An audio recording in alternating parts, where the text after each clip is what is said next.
The success of a hockey team is usually decided on the ice, not on a golf course. But it was a round of golf that would change the fortunes of Hamilton Junior hockey. We were playing golf one day, my brother Ron and myself. Joe wasn't there, but and a fellow by the name of Nick Durbano who owned the Hamilton Red Wings. And they were famous for finishing last every year. They didn't have a very good team.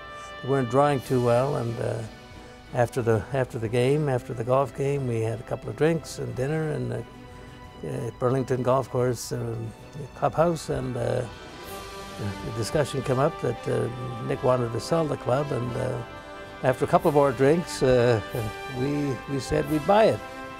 And simple as that. And the next day, we went to the lawyers and drew up some papers. New ownership meant a new way of doing things. Mario and Ron Capito and Joe Finocchio put their name on the team, literally. Bert Templeton was named coach, and expectations were raised. There was a fear in some of us in terms of if you didn't win with the ownership. And I think that in hindsight was a good thing.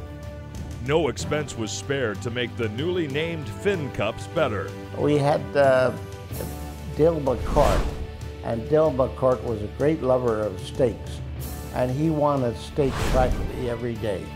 He says, back to the old partner again, if he wants steaks and he plays and scores goals, let him have steaks every day, 3 times a day if he wants. But it immediately paid dividends. The first season, the Fincups lost in the Ontario Finals against the Toronto Marlboros. But they knew they were on the cusp of something special. We were a young team, and there were a lot of rookies on the team, and we licking our chops, waiting until the following year. That summer's draft would prove to be instrumental in putting the Fincups over the top. That was like a miracle draft. You don't dream that you could ever get that many high-profile players in the number of rounds that we got. Those 6 or 7 players that played and contributed. One of which I believe was Rick Sealing, who went on to play with the Buffalo Sabres for years, and Al Secord, who was eventually a 50-goal scorer in the NHL. They were 2 of the main cogs on that team, and then of course Dale McCourt, who was probably one of the best junior players ever assembled in Major A ranks. He was our leader, and we had the nucleus. That assembled team could do it all. They could skate, score, and fight. They led the league, setting up a date at the Memorial Cup in Montreal. We won most of our games by just outplaying the opposition.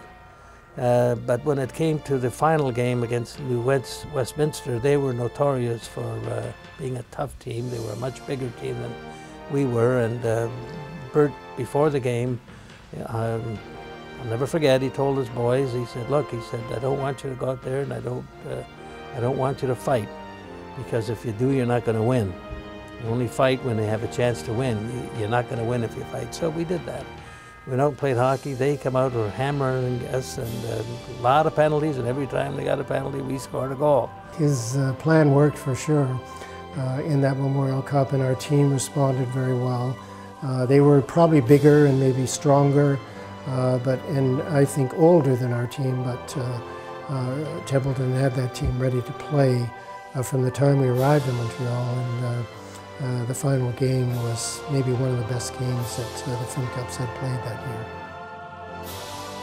The Hamilton Sports Hall of Fame welcomes the 1976 Hamilton Fincups.